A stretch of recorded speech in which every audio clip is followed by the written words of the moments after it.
Баршаңызға қайырлы күн. Менің каналыма қош келдіңіздер. Мен бүгін осындай өте керемет, дәмді болып шығатын және барлық балаларға ұнайтындай осындай посыпка себе отырып, осындай биік кекстер жасадым. Бұл кекстердің ерекшелігі құрамына су қоса отырып жасайтын боламын.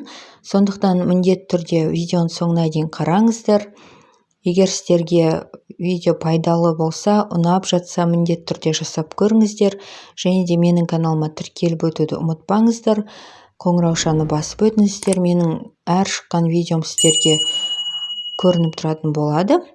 Мұнда мен барлық құрамды көрсетіп өттім. Барлық құрамды міндетті түрде описаниеге жазып өтетін боламын. Мен мұнда ұн, қант, су, сұйық барлығын үлкен қасықпен 12 қасықтан өлшеп алдым. Ең алдымен ванилинді қантқа қосамыз. Ары қарай қопсытқышты осылай ұнға қосып алатын боламыз.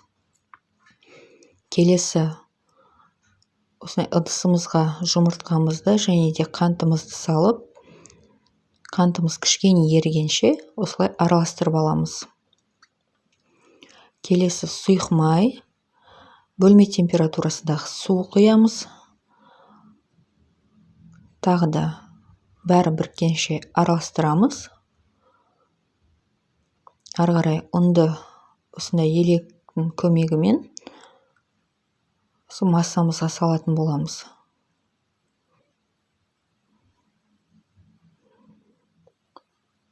Міндетті түрде електен өткізіп салыңыздар.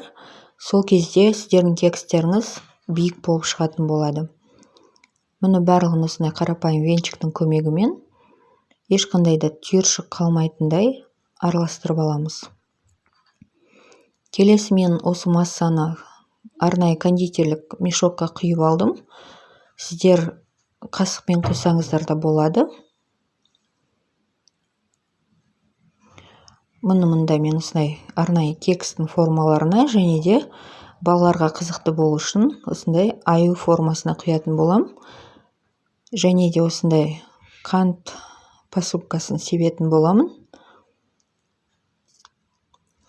Сіздер шоколад қоссаңыздар да болады, яғни ол өз қалауларыңызда. Мұны енді кекс формасына жартыдан кішкене ғана көп қылып құйып алатын боламын. Мұны барлығын құйып алдым. Және де осылай беттеріне тағы да посыпка сеуіп шығам. Өте жақсы болып піседі. Осы массаны 180 градуста қызып тұрған пеште осылай қызарғанша пісіріп аламын. Мұны осындай биік.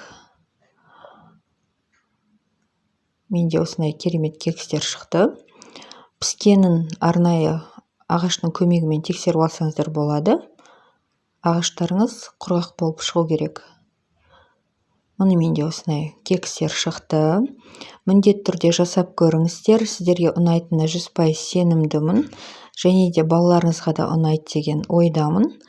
Сондықтан қорықпай, міндетті түрде осы рецептпен жасап көріңіздер. Сіздерде де осындай өте дәмді кекстер шығатын болады.